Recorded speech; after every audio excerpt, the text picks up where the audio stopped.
लियारी में कानून नाफिज करने वाले इदारों के ऑपरेशन के खिलाफ इलाका मकीनों का शदीद रद्द अमल देखने में आया।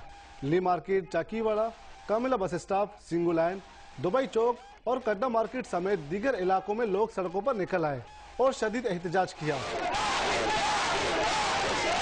मुजाहिरीन ने टायर जलाए जिससे ट्रैफिक की रवानी बुरी तरह मुतासिर हुई। मुजाहिरीन से खिताब में पीपी के रहनुमा उजैर बलोच और अबीब जान का कहना था कि लियारी में ऑपरेशन सिर्फ एक पार्टी को खुश करने के लिए किया जा रहा है। लियारी बहुत बड़ी साजिश है।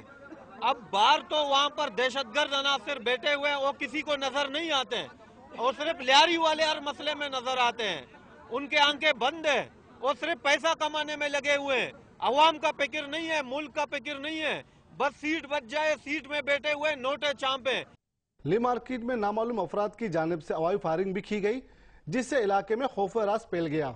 लियारी में पीर से शुरू होने वाले ऑपरेशन के दौरान अब तक कोई बड़ी गिरफ्तारी अमल में नहीं लाई जा सकी, जबकि फुटबॉल हाउस को सील करने के खिलाफ भी इलाका मकीनों ने एहतजाज किया। कैमरामैन कासिम खान और मोहम्मद अली के साथ शफी बलोच, डॉन न्यूज़, कराची।